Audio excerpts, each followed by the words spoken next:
All right, let's dive into one of life's biggest questions, shall we? It's a journey that, let's be honest, pretty much all of us are on at some point. Finding ourselves. But seriously, how do you actually do it? We're also this idea that it involves some grand, epic quest.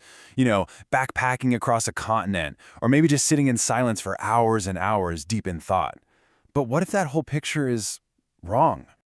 The real secret to self-discovery, it turns out, isn't about waiting for some lightning bolt of inspiration or a perfect moment of clarity. Nope, it's actually found in something way simpler, something you're doing every single day. So, what is this big secret? It's simple, really. The truest mirror you have for figuring out who you are is your own actions. See, self-knowledge isn't something you just find hiding under a rock. It's something you forge piece by piece through what you do. Think about it for a second. You can fantasize all day long about being a great musician, but you'll never know if you truly love the grind of practice until you actually pick up the instrument and play. Action is the ultimate test.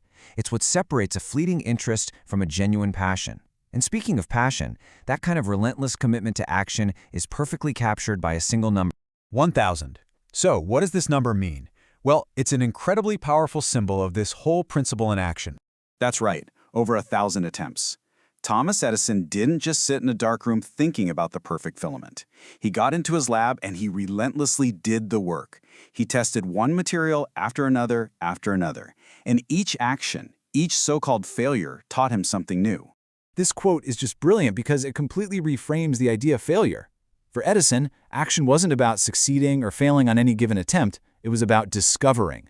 And through all that relentless action, he discovered so much more than a light bulb filament. He discovered his own incredible persistence, his creativity, and his unshakable belief in his goal.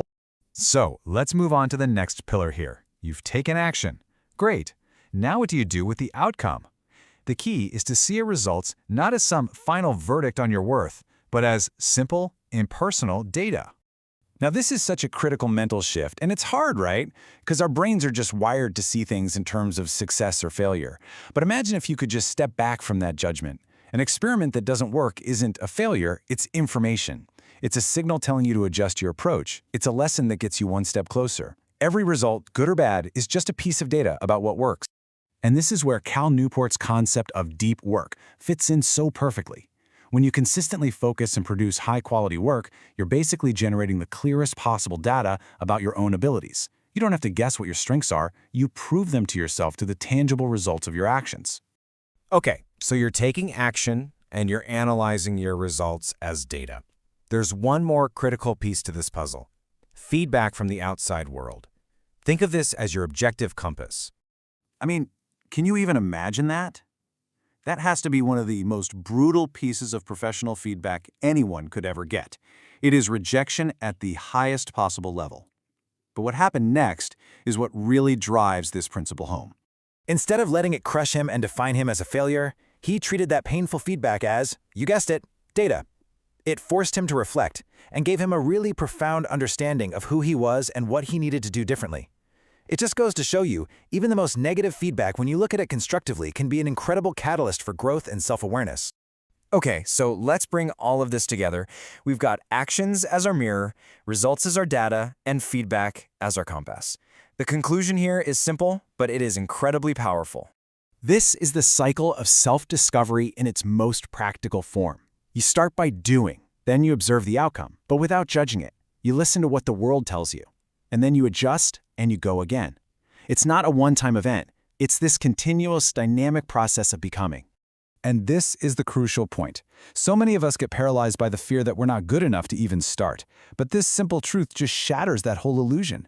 Your identity follows your actions, not the other way around. You build the identity of a writer, an artist, an entrepreneur, whatever it is, by doing the work.